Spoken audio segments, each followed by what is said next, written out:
पहला क्या है, पहले देखते हैं कि एआई क्रांति भारत में कैसे आई और इसका ग्लोबल प्रोग्रेस कैसे हुआ, वैश्विक प्रगति इसकी कैसी हुई। इन सब चीजों पे बात करेंगे। सबसे पहले हम पहले तो देख लीजिए आर्टिफिशियल इंटेलिजेंस कहते किसको है। ठीक है, बात करते हैं आर्टिफिशियल इंटेलिजेंस, एआई यानी कृत्रिम बुद्धिमत्ता। ठीक है, इसको हिंदी में क्या बोलते हैं, इसको बोलते हैं हिंदी में कृत्रिम बुद्धिमत्ता। वर्तमान समय की सबसे क्रांतिकारी तकनीकियों में से एक, यह कंप्यूटर सिस्टम को क्या प्रदान करती है, इंसानी दिमाग की तरह सोचने की क्षमता प्रदान करती है। ठीक है, सीखने का और निर्णय लेने का, ये सब सारी चीजें प्रदान करती है कौन, तो आर्टिफिशियल इंटेलिजेंस प्रदान करता है किसको, तो कंप्यूटर्स को। ठीक है, अब एआई से जुड़ी महत्वपूर्ण तथ्यात्मक जानकारी, भारतीय प्रयास और अंतरराष्ट्रीय स्तर पर की गई पहलों का विस्तृत अध्ययन हम आगे करेंगे।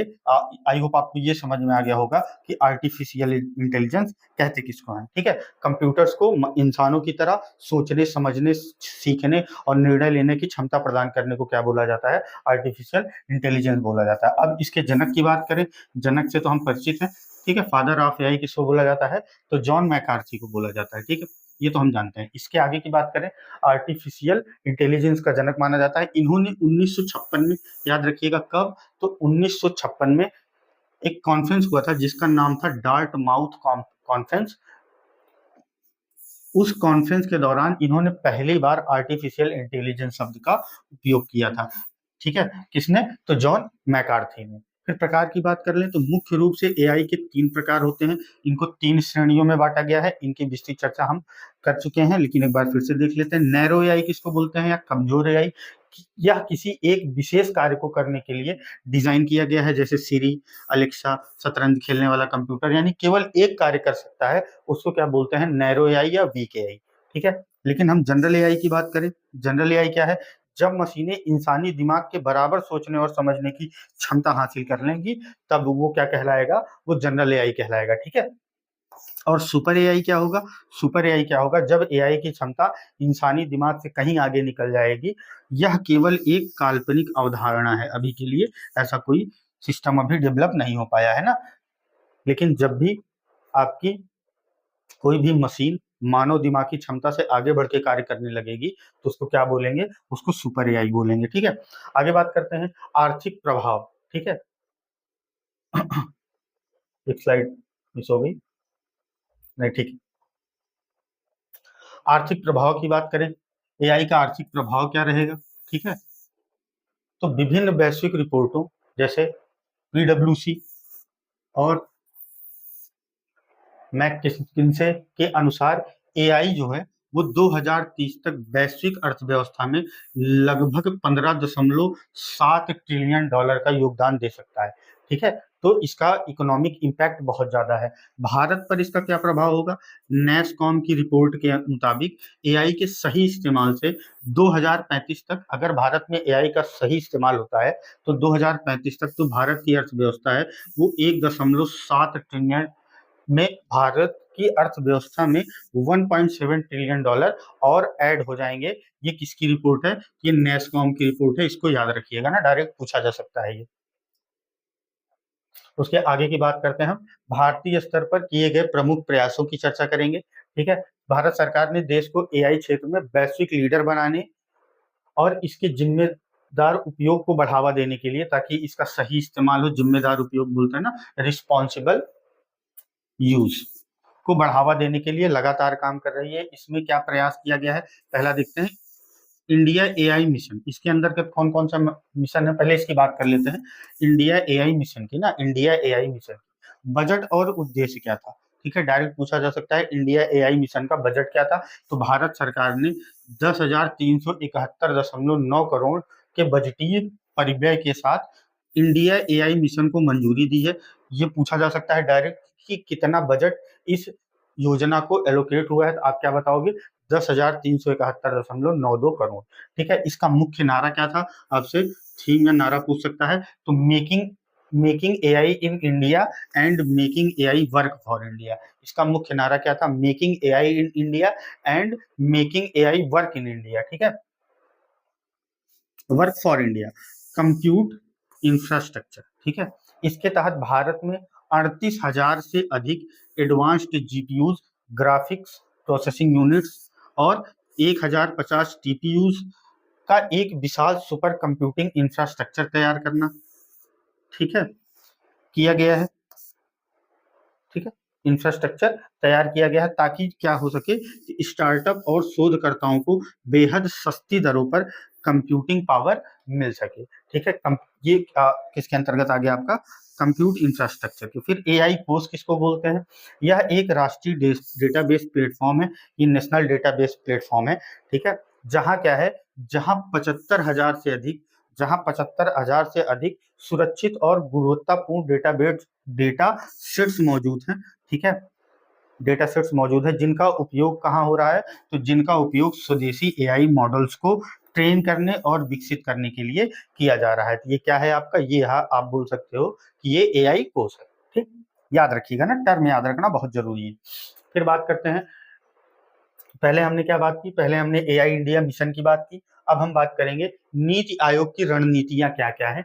पहली क्या बहुत इंपॉर्टेंट है, ठीक है, इसको अच्छे से याद रखिएगा, क्या है, AI for all. NITI Aayog ने 2018 में, कब, तो 2018 में national strategy for artificial intelligence जारी की थी, ठीक है, national strategy for artificial intelligence. Direct आपसे पूछा जा सकता है कि ये कब लॉन्च हुई थी, तो 2018 में। किसने लॉन्च की थी, तो नीति आयोग ने, किस नाम से, तो एआई फॉर ऑल नाम से, जिसका जिसका ध्यान कहाँ दिया गया था, जिसमें ध्यान किन क्षेत्रों पे दिया गया था, तो स्वास्थ्य क्षेत्र पे, कृषि क्षेत्र पे, शिक्षा में, स्मार्ट सिटी और स्मार्ट मोबिलिटी जैसे सामाजिक क्षेत्रों में ध्यान दिया गया था, ठीक है।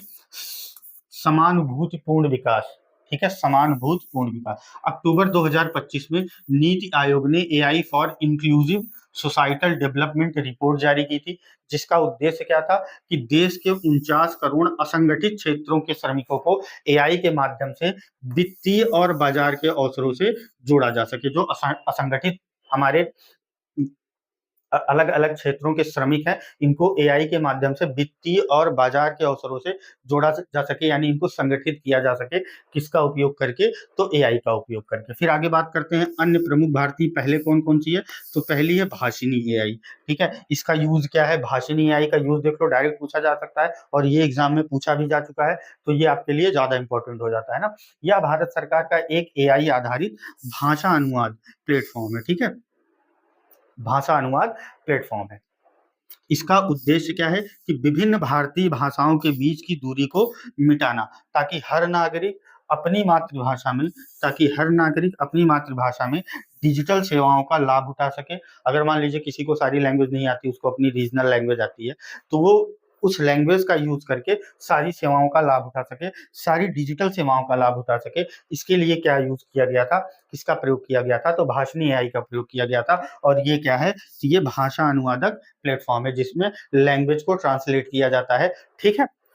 जैसे मान लीजिए मैं हिंदी पढ़ता हूँ, कोई लैंग्वेज भाई मलयालम लिखी है, तमिल लिखी है, उसको मैं हिंदी में कन्वर्ट कर सकता हूँ ना। तो ये ऐसे एक एग्जांपल हो गया, ऐसे बहुत सारी लैंग्वेजेस को आप कन्वर्ट कर सकते हो अपनी समझने वाली भाषा में। हाल ही में इसे भारतीय रेलवे के सार्वजनिक प्लेटफॉर्म्स पर भी लागू किया गया है, याद रखिएगा, हाल ही में इसे भारतीय रेलवे के सभी सार्वजनिक प्लेटफॉर्म जो है वहां पर लागू कर दिया गया है। तो भाषणी एआई क्या काम करता है, ये भाषा को ट्रांसलेट करता है, भाषा का अनुवाद करता है। आगे बात करें तो सेंटर ऑफ एक्सीलेंस अनुसंधानों को, रिसर्च को बढ़ावा देने के लिए कृषि, स्वास्थ्य, सस्टेनेबल शहरों के लिए उत्कृष्ट केंद्रों की स्थापना की गई है। केंद्रीय बजट में शिक्षा के क्षेत्र में 5,000 करोड़ की लागत से एक नया AI centre for excellence for education घोषित किया गया है, ठीक है, तो इसको याद रखिएगा। भारत जन क्या है, ये थोड़ा इंपॉर्टेंट हो जाता है आपका, ठीक है। भारत जन क्या है, आईआईटी बॉम्बे के नेतृत्व में, याद रखिएगा किस आईआईटी के नेतृत्व में, तो आईआईटी बॉम्बे के नेतृत्व में भारत का अपना स्वदेशी क्या लॉन्च किया गया था, विकसित किया जा रहा है, क्या, कि लार्ज मल्टी मॉडल एलएमएम विकसित किया जा रहा है, ठीक है, लार्ज मल्टी मॉडल विकसित किया जा रहा है, जो भारत की सांस्कृतिक और भाषाई विविधता को संजो कर रखेगा, ठीक है, किसको संजो कर रखेगा, भारत की सांस्कृतिक और भाषाई विविधता को। ये कौन, क्या नाम है इसका, तो भारत जन नाम है। कौन विकसित कर रहा है, तो आईआईटी बॉम्बे।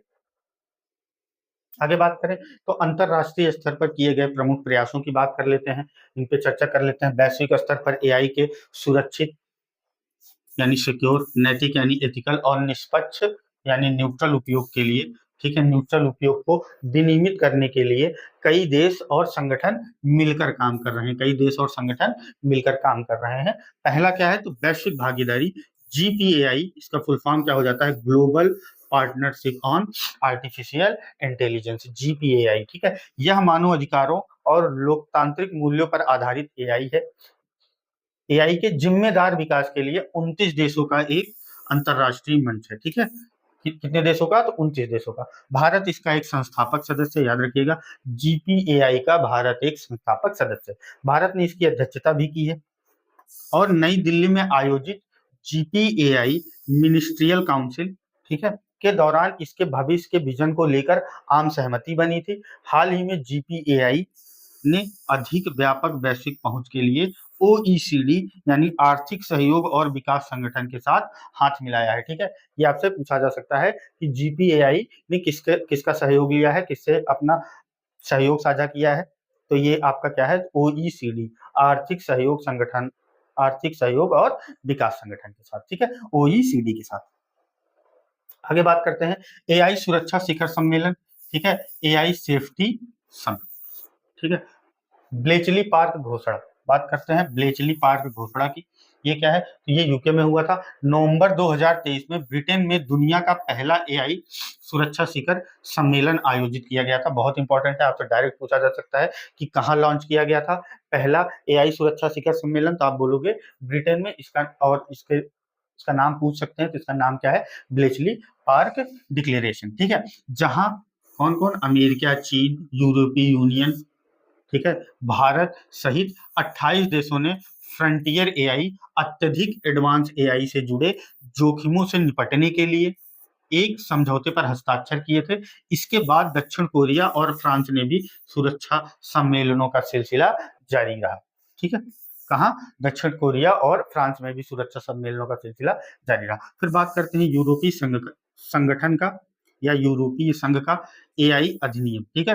क्या एआई अधिनियम कौन, किसने, तो यूरोपीय संघ ने। ये क्या है, तो यूरोपीय यूनियन, ठीक है, यूरोपीय यूनियन ने दुनिया का पहला व्यापक और कड़ा एआई कानून लागू किया है। पहला और दुनिया का पहला और कड़ा एआई कानून। यह कानून एआई प्रणालियों को उनके जोखिम के स्तर, जैसे अस्वीकार जोखिम, ठीक है, उच्च जोखिम, सीमित जोखिम के आधार पर वर्गीकृत करता है। जो क्या है, जो फेशियल रिकॉग्निशन जैसे संवेदनशील तकनीकों पर सख्त प्रतिबंध लगाता है, ठीक है। तो किसने लॉन्च किया है इसको, तो यूरोपियन यूनियन ने, पहला एआई एक्ट।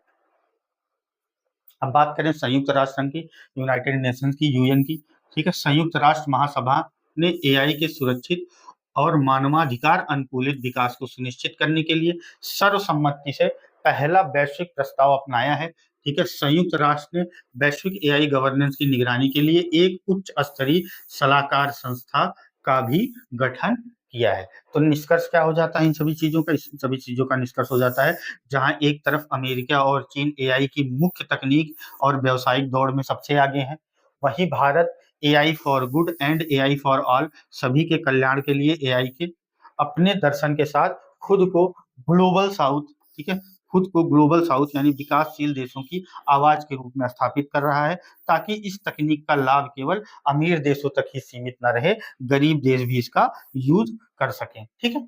चलो आगे बढ़ते हैं। आगे हमारा भारत में आर्टिफिशियल इंटेलिजेंस का उपयोग क्या है, पहले तो ये बात कर लेते हैं ना। भारत में अभी तक तो हमने विश्व में देखा, उनके पहलुओं की पे चर्चा की, ठीक है, कि क्या आपकी स्कीम चलाई जा रही हैं, दुनिया भर के देश मिलकर किस तरीके से एआई को कंट्रोल करने के लिए या उनका सुरक्षित उपयोग करने के लिए अलग अलग पहल, अलग अलग समिट्स कर रहे हैं। अब हम बात करेंगे भारत में आर्टिफिशियल इंटेलिजेंस ना। भारत में आर्टिफिशियल इंटेलिजेंस का उपयोग अब केवल प्रयोगशालाओं या बड़ी टेक कंपनियों तक सीमित नहीं रहा है। भारत ने इसे अपने digital public infrastructure, DPI, digital public infrastructure का हिस्सा बना लिया है, जिससे आम नागरिक, ग्रामीण अर्थव्यवस्था और सरकारी सुविधाएं या सेवाएं सीधे लाभान्वित हो रही हैं, ठीक है।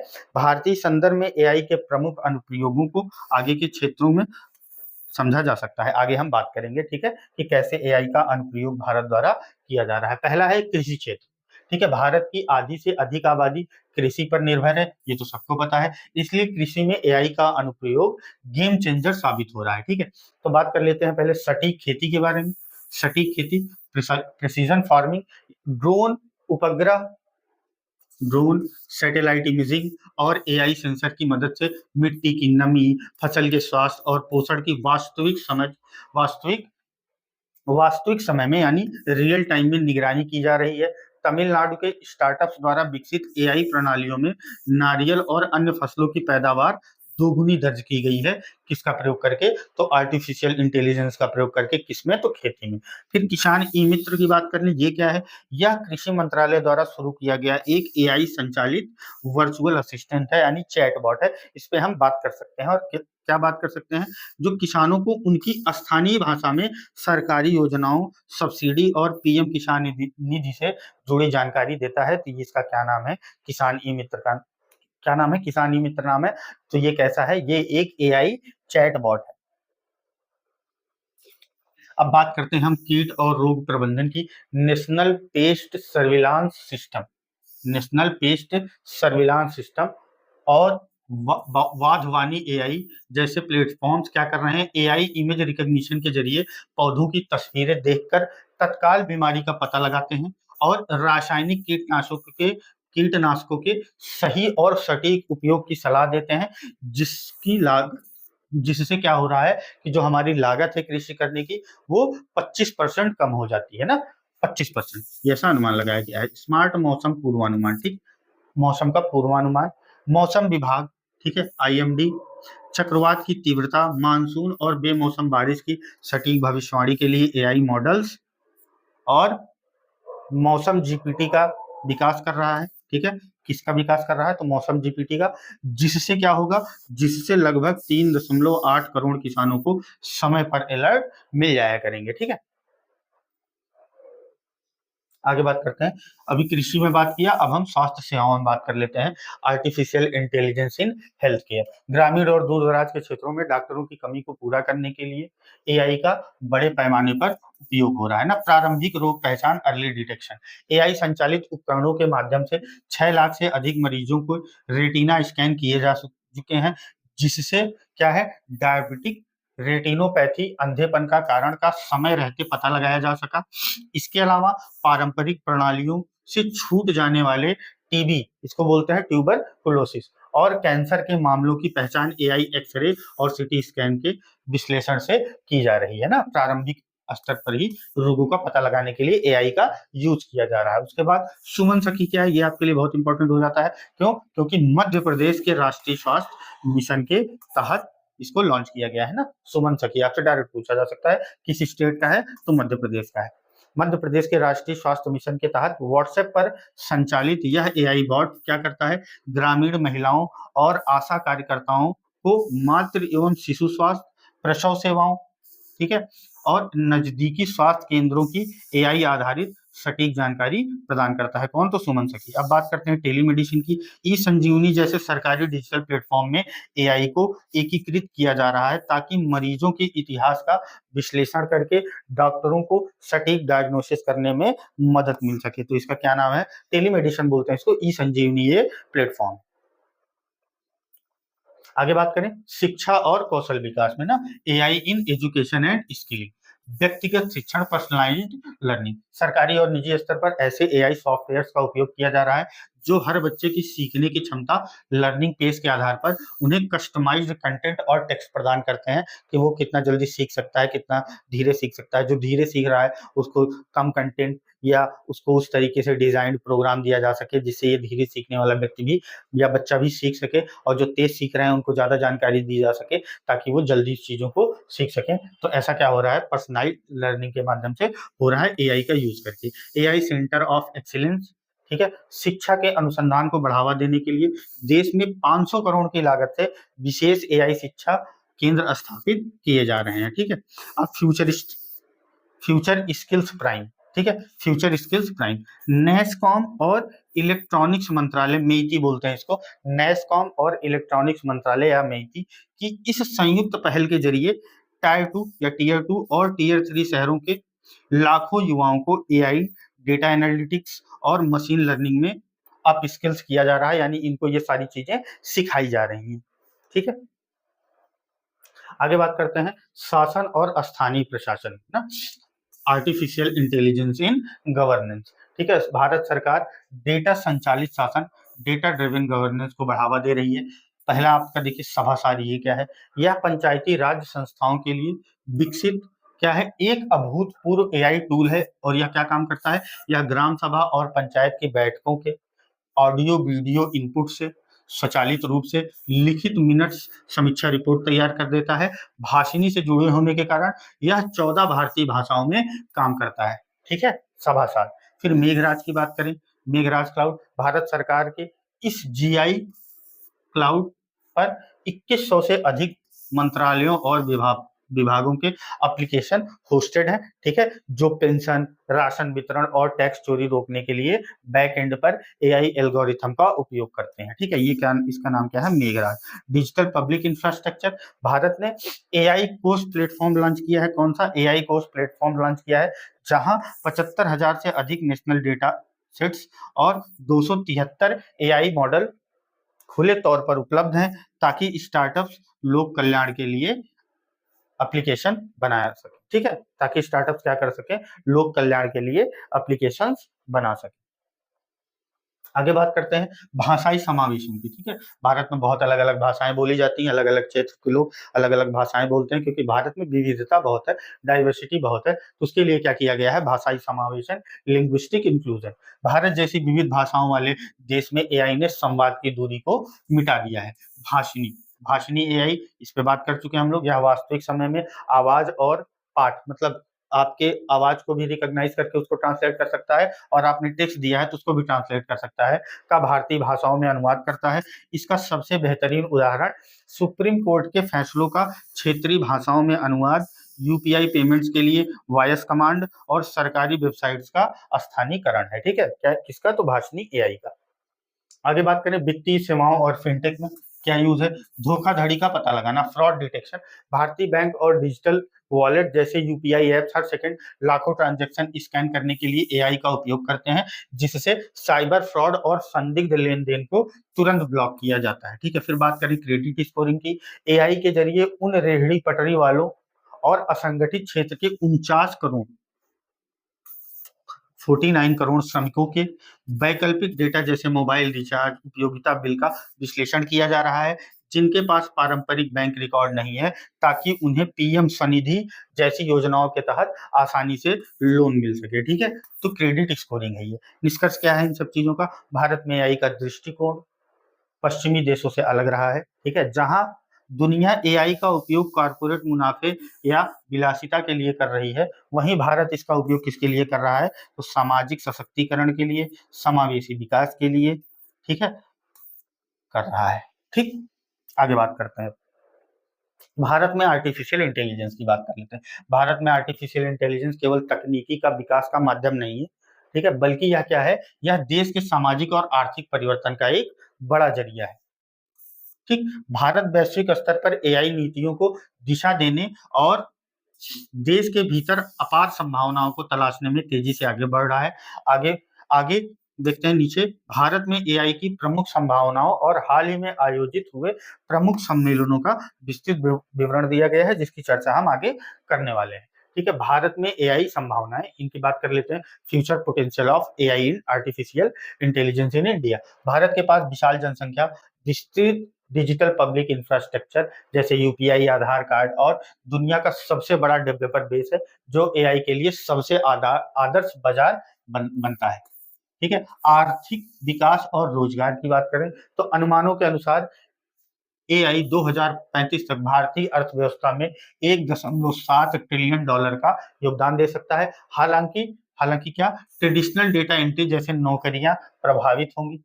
ठीक है, लेकिन AI prompt engineers, data curators, AI ethics विशेषज्ञों के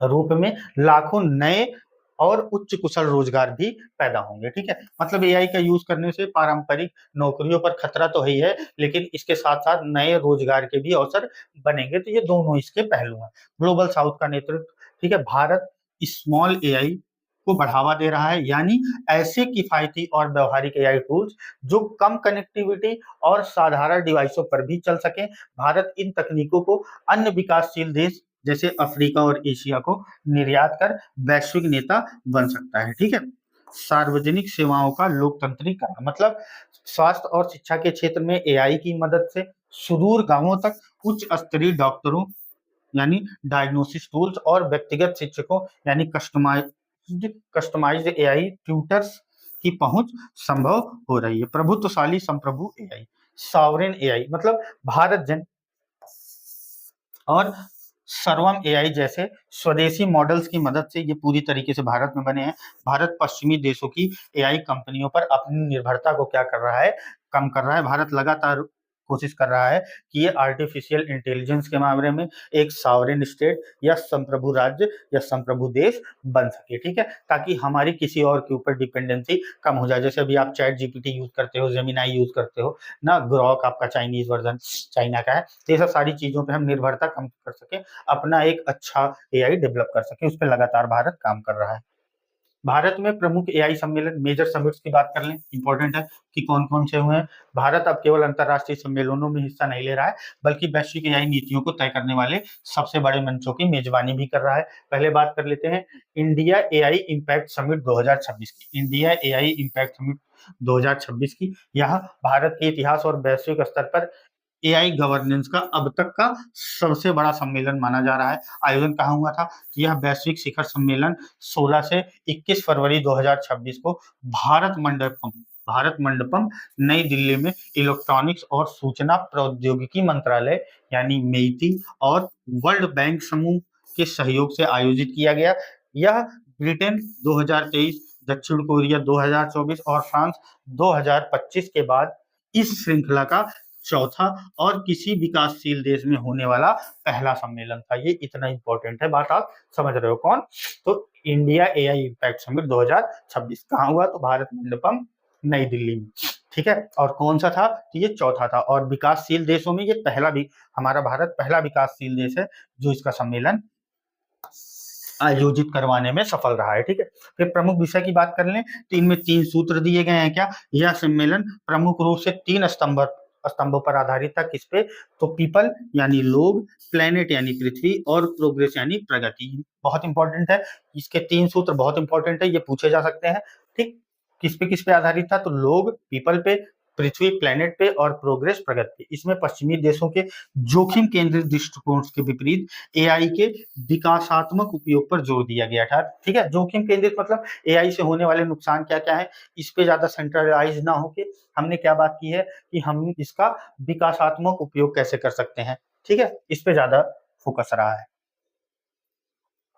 दिग्गजों की भागीदारी, ठीक है, ध्यान दीजिए, सम्मेलन में 100 से अधिक देशों के प्रतिनिधिमंडल थे, 20 से अधिक राष्ट्राध्यक्ष थे, वैश्विक टेक लीडर जैसे सुंदर पिचाई, सैम ऑल्टमैन, यान लेखन। ठीक है, ये सुंदर पिचाई आपके गूगल के हैं, सैम ऑल्टमैन आप चैट जीपीटी के मालिक हैं, यान लेखन आदि शामिल थे। मुख्य परिणाम व उपलब्धियां क्या रही इस समिट की? तो इम्पैक्ट समिट घोषणा पत्र जारी हुआ है, इसे 91 देशों और अंतरराष्ट्रीय संगठनों द्वारा अनुमोदित किया गया है यानी स्वीकार किया गया है। स्वदेशी मॉडल का अनावरण, सर्वम एआई ने अपने 30 बिलियन और 150 बिलियन पैरामीटर वाले बड़े भाषाई मॉडल के साथ ही 22 भारतीय भाषाओं को सपोर्ट करने वाले स्वदेशी भारत जन परम 2 मॉडल को लॉन्च किया है। किसने? तो सर्वम एआई ने। अब गिनीज वर्ल्ड रिकॉर्ड भी रहा है क्या कि जिम्मेदार एआई अभियान के लिए मात्र 24 घंटे के भीतर रिकॉर्ड 2.5 लाख से अधिक नागरिकों ने प्रतिज्ञा या प्लेज ली है। ठीक है, कि हम जिम्मेदार एआई अभियान चलाएंगे, मतलब जिम्मेदारी से एआई का यूज करेंगे, इसका गलत यूज ना होने देंगे, ना करेंगे। अब बात करें क्षेत्रीय एआई संगठन की, सॉरी, क्षेत्रीय एआई सम्मेलन की, रीजनल एआई कॉन्फ्रेंस की। मुख्य इंडिया एआई इम्पैक्ट समिट के जमीनी आधार को मजबूत करने के लिए देश के विभिन्न राज्यों में क्षेत्रीय सम्मेलनों की एक श्रृंखला आयोजित की गई थी। इन सम्मेलनों का आयोजन अक्टूबर 2025 से जनवरी 2026 के बीच उत्तर प्रदेश के लखनऊ में, राजस्थान के जयपुर में, मध्य प्रदेश के भोपाल में, उड़ीसा के भुवनेश्वर में, केरल के तिरुवनंतपुरम में और मेघालय के शिलांग जैसे राज्यों में राज्य सरकारों और आईआईटी, आईआईएम के सहयोग से किया गया। ठीक है, इसका उद्देश्य क्या था कि प्रत्येक क्षेत्र की स्थानीय ताकतों, जैसे उत्तर प्रदेश में कृषि एआई, केरल में स्वास्थ्य एआई और स्थानीय स्टार्टअप्स को राष्ट्रीय मंच से जोड़ना इसका प्रमुख उद्देश्य था। ठीक है, एआई देवकान, एआई देवकान या एआई डेवकॉन इंडिया, ये कहाँ हुआ था? इसका आयोजन कहाँ हुआ था? बहुत इंपॉर्टेंट है। यह विशेष रूप से एआई डेवलपर्स, इंजीनियर्स और रिसर्चर्स या शोधकर्ताओं के लिए आयोजित होने वाला भारत का सबसे बड़ा तकनीकी एक्सपो था, जिसका एक संस्करण मार्च 2026 में बेंगलुरु में आयोजित किया गया था।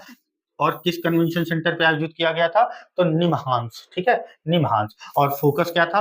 तो इसमें generative AI, computer vision, large language models के व्यवहारिक कोड इम्प्लीमेंटेशन और आर्किटेक्चर पर गहन तकनीक कार्यशालाओं का आयोजन किया गया था। ठीक है, आगे बढ़ते हैं, आगे बात करते हैं। तो वैश्विक भागीदारी मंच जीपीएआई समिट, ठीक है, Bharat global partnership on AI का संस्थापक सदस्य रहा है, इसकी बात हम कर चुके हैं, और नई दिल्ली में इसकी सफल अध्यक्षता भी कर चुका, अभी बात करके आ रहे हैं। भारत ने लगातार इस मंच पर सुनिश्चित किया है कि वैश्विक एआई नियमन यानी आर्टिफिशियल इंटेलिजेंस रेगुलेशन ऐसा होना चाहिए जिसमें इनोवेशन को दबाने के बजाय उसे सुरक्षित दिशा दी जा सके।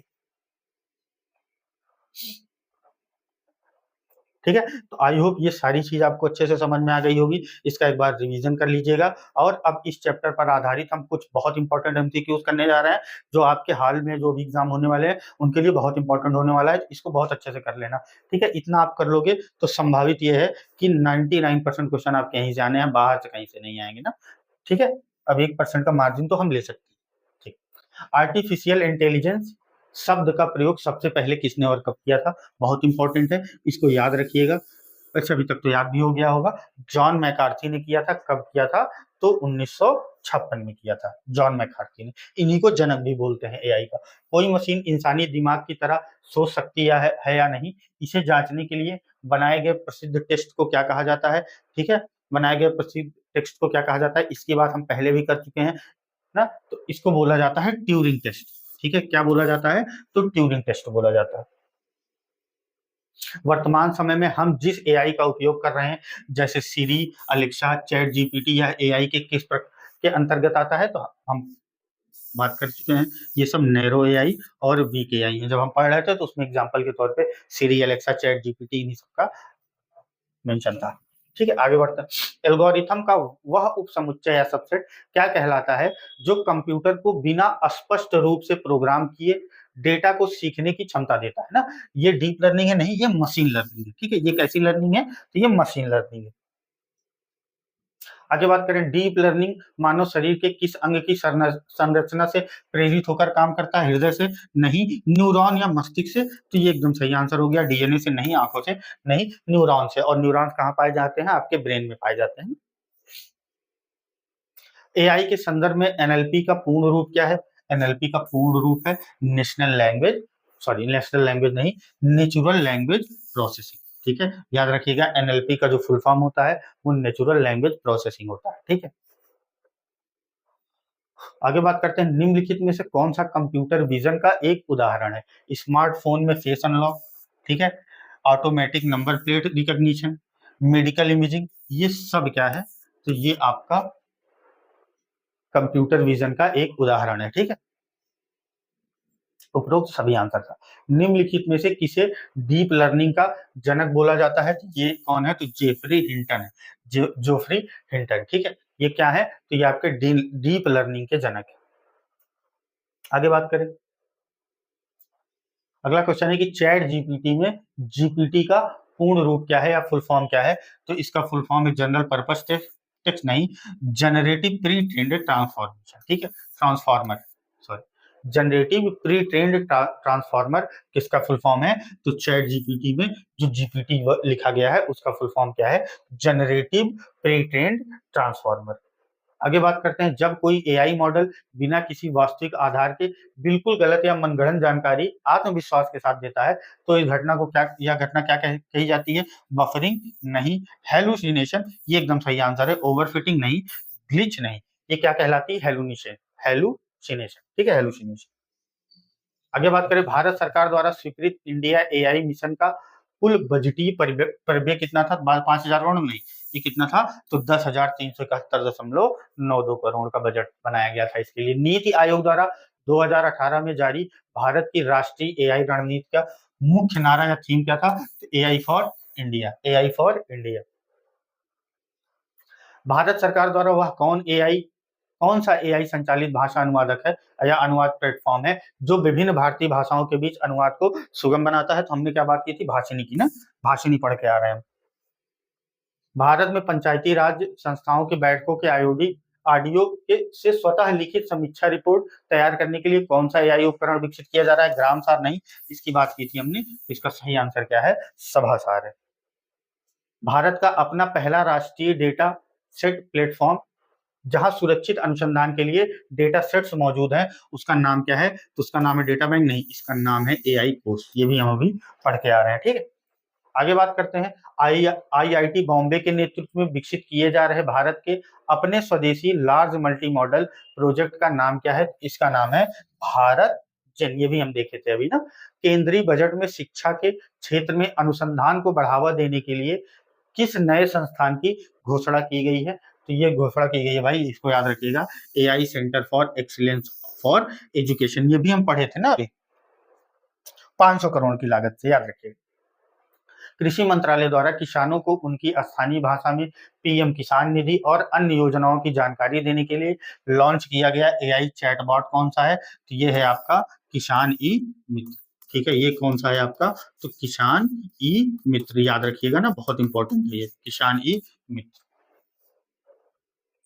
आगे बात करें, नीति आयोग द्वारा असंगठित क्षेत्रों के 49 करोड़ श्रमिकों को वित्तीय अवसरों से जोड़ने के लिए जारी की गई रिपोर्ट जो कब आई थी? अक्टूबर 2025 में आई थी। का शीर्षक क्या था? ठीक है, ये हम बात करके आ रहे थे, इसका शीर्षक था एआई फॉर अनरिकॉग्नाइज्ड सेंटर, तो नहीं, AI for inclusive societal development. ये हम अभी पढ़ के आ रहे हैं ना। फिर बात करें, भारत में स्वास्थ्य क्षेत्र के तहत सुमन सखी एआई बॉट का उपयोग मुख्य रूप से किस राज्य के राष्ट्रीय स्वास्थ्य मिशन के लिए व्हाट्सएप पर किया जा रहा है? तो मध्य प्रदेश। ये इंपॉर्टेंट है आपके लिए बहुत, ठीक है, बहुत इंपॉर्टेंट है, इसको ध्यान रखिएगा ना। बात करते हैं फरवरी 2026 में आयोजित ऐतिहासिक इंडिया एआई इम्पैक्ट समिट 2026 के किस शहर में संपन्न हुआ है? ये नई दिल्ली में संपन्न हुआ है, और कहा? तो भारत मंडपम में। इंडिया एआई इम्पैक्ट समिट 2026 मुख्य रूप से किन 3 सूत्रों, तो हमने बात की थी, पीपल यानी लोग, प्लैनेट यानी पृथ्वी, और प्रोग्रेस यानी प्रगति। पीपल, प्लैनेट और प्रोग्रेस, ये 3 प्रमुख पिलर पर आधारित थी, ठीक। बात करें ब्लेचली पार्क